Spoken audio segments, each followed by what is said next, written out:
Movie की शुरुआत एक ड्रग डीलर शियोंग को दिखाते हुए होती है, जो अपने साथी टोमो के साथ मिलकर जापान से ड्रग चुराकर साउथ कोरिया में बेचता था। पर उसके काम के बारे में ऑफिसर जंग को पता चल गया था, इसीलिए टोमो ने उसे पकड़कर बहुत मारा। जब ये बात शियोंग को पता चली, तब शियोंग ने उस पुलिस ऑफिसर को जान से ही मरवा दिया और पानी में फेंकवा दिया। यहाँ शियोंग ने टोमो को बताया कि वो कल 20 किलो हाइपर नाम का एक ड्रग का सौदा करने के लिए एक मीटिंग में जाने वाला है। इसके बाद हम देखते हैं कि शहर में कुछ गुंडे वहाँ के लोगों को परेशान कर रहे थे। तभी वहाँ डॉन की एंट्री हुई। डॉन ने उन्हें जब समझाया कि ऐसा मत करो, तब वो गुंडे उस आदमी को छोड़कर डॉन के पीछे पड़ गए। अब वैसे ही सुबह का टाइम था, डॉन को पुलिस स्टेशन भी पहुंचना था, इसलिए उसने ज़्यादा बातचीत नहीं की और सीधे अपने एक्शन से उन्हें शांत कर दिया। इसके बाद डॉन पुलिस स्टेशन पहुंचा, जहां कीमी ने उसकी टीम को फ़ोन करके बताया कि गंगनाम में एक महिला की डेड बॉडी मिली है। ये सुनते ही डॉन अपनी टीम के साथ वहां पहुंच गया। उसे किम ने बताया कि होटल के सीसीटीवी चेक करने के बाद उसे पता चला है कि वो महिला 2 आदमियों के साथ होटल में गई थी, पर उनमें से एक ही बाहर आया। साथ ही वो होटल आने से पहले ऑरेंज नाम के क्लब में गई थी। अब इसके बाद डेड बॉडी की ऑटोप्सी की गई, तब ये पता चला कि उसके मरने का कारण एक हाइपर एक्टिव ड्रग है, जो कोकीन और हीरोइन से भी ज्यादा खतरनाक होती है। वहाँ डॉन को कैप्टन का फोन आया। कैप्टन ने उसे कहा कि मैं उस लड़की से मिला हूँ जो उस रात उस लड़की के साथ थे। उस रात उन दोनों ने ड्रग्स ले रखे थे, इसलिए हमें ये केस नार्कोटिक्स वालों को सौंप देना चाहिए। और डॉन ने उसे कहा कि एक मर्डर केस भी है, इसलिए हम इसे सॉल्व करेंगे। इसके बाद किम ने डॉन को बताया कि हमें क्लब ऑरेंज की सीसीटीवी फुटेज चेक करनी होगी, पर वो लोग हमें ऐसा करने नहीं देंगे। तब डॉन ने खुद ही उस क्लब में जाने का फैसला किया। वो दोनों उस रात नए कपड़े पहनकर क्लब ऑरेंज पहुंच गए। वहाँ 2 लड़कियां उन्हें ऐसे कपड़े पहने देख उन्हें चोट समझने लगी, क्योंकि अक्सर क्लब में कोई ऐसे कपड़े पहनकर नहीं आता था और शायद इसीलिए उनका क्लब के अंदर जाना थोड़ा मुश्किल था। तभी वहाँ डोंग नाम का एक आदमी आया, जो उन दोनों को क्लब के अंदर ले गया, क्योंकि डोंग की थोड़ी बहुत अंडरवर्ल्ड में पहचान थी। डोंग ने वहाँ देखा कि ऊपर 2 लड़के ड्रग्स ले रहे थे, पर गार्ड ने डॉन को ऊपर जाने से मना कर दिया। तब डॉन ने अपने फेवरेट स्टाइल में ही एक ही पंच से उसे सुला दिया। ऊपर जाकर उसने ड्रग्स खरीदने वाले लड़के से कहा, बेटा पढ़ाई लिखाई करो। इसके बाद डॉन सप्लायर के पीछे गया। वहाँ डॉन ने सभी से कहा, भाई लोग ये ड्रग्स इसमें रख दो। लेकिन डॉन से बिना मार खाए वो लोग उसकी बात कहाँ मानने वाले थे। जब डॉन को लगा कि यहाँ से कुछ पता नहीं चलेगा, तब वो क्लब के मालिक से मिलने के लिए गया। सारी जानकारी निकलवाने के लिए डॉन ने उसे गिरफ्तार कर लिया। दूसरी तरफ सियोंग और टोमो उस मीटिंग में पहुंचे। वहाँ टोमो ने प्रेसिडेंट जिम को हाइपर ड्रग का सैंपल दिखाया। सियोंग ने कहा कि मेरे पास 20 किलो ड्रग्स है, पर उसकी कीमत 30 अरब है। जिन को पता था कि ये कीमत इसकी असली कीमत से काफी कम है, इसीलिए उसने डील को मान लिया और थोड़ा सा एडवांस भी दे दिया।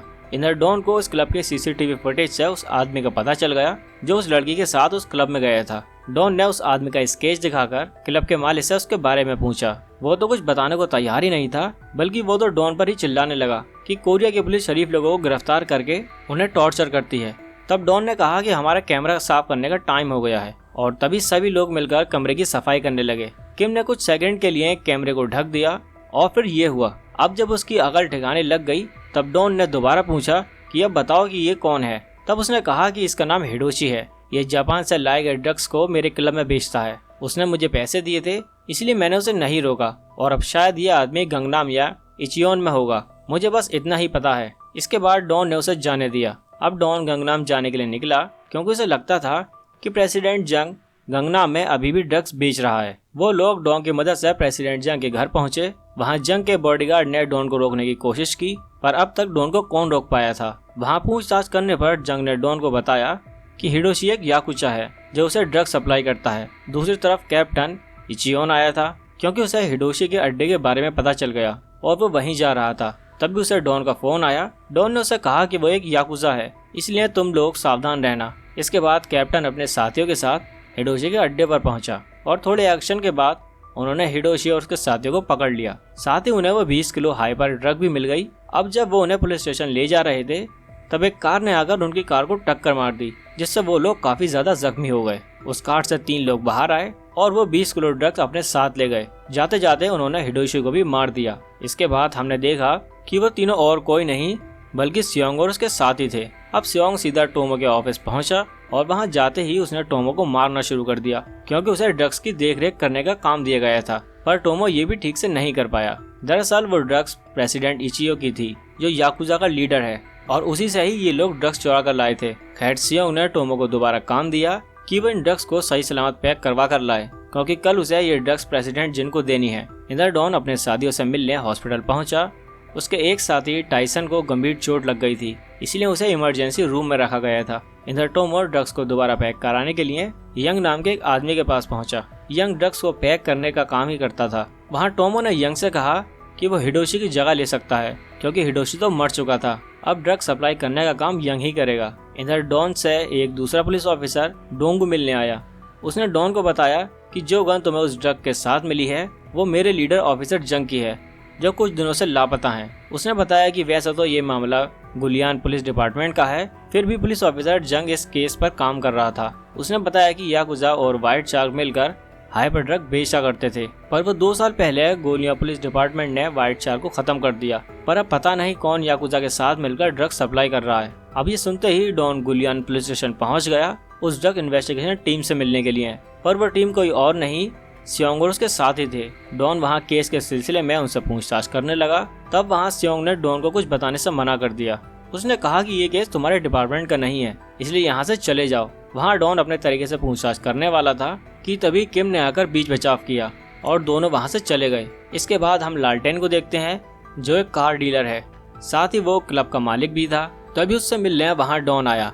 लालटेन को लगा कि डॉन एक गुंडा है, इसलिए वो उससे लड़ने को तैयार हो गया, पर तभी डॉन ने अपना परिचय दिया। जब उसे होश आया तब डॉन ने उससे पूछा कि तुम्हारे क्लब में कौन कौन ड्रग्स बेचता है। वो बेचारा डॉन की ताकत पहले ही देख चुका था, इसलिए उसने टोमो और यंग की फोटो दिखाई और कहा कि यही दोनों आते हैं। इसके बाद हम प्रेसिडेंट इचियो को देखते हैं। वो 20 किलो हाइपर ड्रग इसी की थी, जिसे टोमो ने चुरा लिया था। अब जब उसे इस बात का पता चला तब उसने ड्रग्स को वापस लेने के लिए अपने खास आदमी रिको को कोरिया भेज दिया। इधर वो दिन आ गया था जब सियोंग को वो 20 किलो ड्रग्स प्रेसिडेंट जिन को देनी थी। वो ड्रग्स टोमो लाने वाला था, पर काफी देर इंतजार करने के बाद टोमो वहां नहीं आया। तभी सियोंग को टोमो का फोन आया। उसने बताया कि प्रेसिडेंट को सब पता चल गया है, इसलिए उसने हमें मारने के लिए गुंडे भेजे हैं और इसीलिए मैं तो अंडरग्राउंड हो रहा हूँ और ये ड्रग्स भी मेरे पास ही हैं। अब ये सुनकर सियोंग को बहुत गुस्सा आया। अब सियोंग ने प्रेसिडेंट जिन से कहा कि मुझे 2 दिन का समय दो, मैं तुम्हें वो ड्रग्स ला कर दे दूंगा। इसके बाद सियोंग टोमो को ढूंढने चला गया। इंदर रिकी जो कोरिया आ चुका था वो सीधा अपने साथियों के साथ टोमो को ढूंढने उसके ऑफिस पहुंच गया। वो लोग वहां सभी को मारने लगे, पर टोमो वहां नहीं था। इंदर लालटेन डॉन को अपनी क्लब लेकर आया। डॉन जब क्लब के अंदर पहुंचा तो उसने टोमो के बारे में सभी से शराफत से पूछताछ की, पर जवाब न मिलने पर उसने अपने तरीके से पूछताछ शुरू कर दी। वहाँ सिर्फ यंग ही मौजूद था। यंग ने तो एक ही गुस्से में सूसू कर दिया। तब उसने डॉन को टोमो का पता दिया। इधर हम टोमो को देखते हैं, जिसे रिकी ने ढूंढ लिया था, पर टोमो ने वो ड्रग्स पहले ही कहीं छुपा दी थी। अब रिकी टोमो को अपने साथ उठाकर ले गया। तभी सामने से डॉन भी आ रहा था। उसने टोमो को कार में बैठा हुआ देख लिया। तब उसने बिना समय गवाए एक्शन शुरू कर दिया, पर तभी रिकी ने उसे कार से टक्कर मार दी और टोमो को उठाकर अपने साथ ले गया। अब जब सियोंग टोमो को ढूंढता हुआ वहां पहुंचा तब उसे पता चला कि उसे तो पहले ही कोई उठाकर ले गया है। इंदर रिकी टोमो से ड्रग्स के बारे में पूछने लगा, पर टोमो ने उसे कुछ भी बताने से मना कर दिया और ये सुनते ही रिकी ने उसे मार दिया। अब जब डॉन को पता चला कि टोमो मारा जा चुका है तब वो यंग को शांति से बैठाकर पूछताछ करने लगा। यंग ने कहा कि मैं बुरे काम नहीं करता, मैं सिर्फ ड्रग को पैक करता हूँ। वहाँ डॉन ने ऑफिसर जंग की फोटो दिखाई और उससे कहा हमारे इस ऑफिसर को किसी ने पकड़ा था। वहाँ यंग अपना मुंह खोलने में नखरे दिखा रहा था। तब डॉन ने कहा ये ऐसे नहीं मानेगा, इसे थोड़ा खर्चा पानी देना पड़ेगा। डर की वजह से यंग ने अपना मुंह खोला और उसे बताया कि ये काम याकुजा नहीं कर सकता, हो सकता है ये काम याकुजा के साथी ने किया हो, पर मुझे उसके बारे में कुछ नहीं पता। अब इस केस से जुड़े हुए जितने भी लोग थे डॉन उन सब का आपस में कनेक्शन ढूंढने लगा। इस केस में उसकी मदद यंग कर रहा था, जिसे जापानी भाषा आती थी। इस काम के बाद उसे पता चला कि टोमो का कोई दूसरा साथी है जिस तक पहुंचना अभी बाकी है, मतलब उन्हें अभी तक सियोंग के बारे में बहुत कुछ नहीं पता था। इसके बाद उसे डोंग ने फोन करके बताया कि हमें ऑफिसर जंग की डेड बॉडी मिल गई है। उसे सांस लेते हुए ही पानी में फेंक दिया गया था, जिसे हमने मूवी की शुरुआत में देखा था। इधर सियोंग का एक साथी टोमो के ऑफिस आकर छानबीन करने लगा, क्योंकि उसे लगा कि ड्रग्स यहीं छुपाई है। तभी वहीं रिकी आ गया, जिसने उसे मार दिया, क्योंकि वो अब सियोंग की तलाश में था। अगली सुबह सियोंग वहाँ पहुँचा तब उसे प्रेसिडेंट इचिजो का कॉल आया।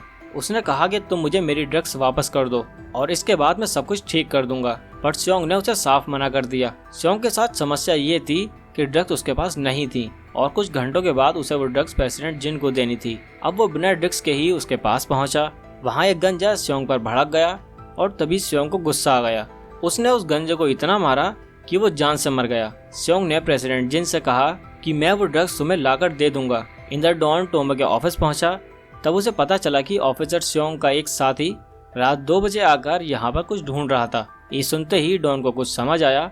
डॉन सीधा सियोंग के पुलिस स्टेशन पहुंचा और इस बार भी डॉन को पहले की तरह ही उन लोगों ने कुछ भी बताने से मना कर दिया। लेकिन डॉन इस बार अपने आप को रोक नहीं पाया। जाने से पहले डॉन ने उसे सबक सिखा दिया। अब डॉन को उन लोगों पर कहीं न कहीं शक होने लगा था, पर उसके पास कोई सबूत नहीं था, इसलिए वो कुछ नहीं कर सकता था। जाते समय यंग ने उसे बताया कि एक टाइम था जब याकुजा याच पर ड्रग्स का बिजनेस किया करते था और शायद वहाँ से तुम्हें कुछ पता चल जाए। इसलिए यंग उन्हें उसी जगह पर लेकर आया। डॉन जब वहाँ पहुँचा तब रिकी के साथ ही वहाँ पहले से ही मौजूद थे। डॉन जाते ही सभी को उठाकर पटकने लगा ताकि सवाल पूछने पर वो लोग सही सही जवाब दें। डॉन ने पूछा कि वो ड्रग्स कहाँ पर है, पर वो ड्रग्स उन लोगों के पास भी नहीं थी। इसके बाद डॉन को वहाँ एक ल्यूसी नाम का कार्ड मिला। थोड़ा दिमाग लगाने पर उसे पता चला कि एक ल्यूसी नाम की यार्ड की चाबी है और शायद वो ड्रग्स वहीं पर होगी। वो लोग उस यार्ड की छानबीन करने लगे।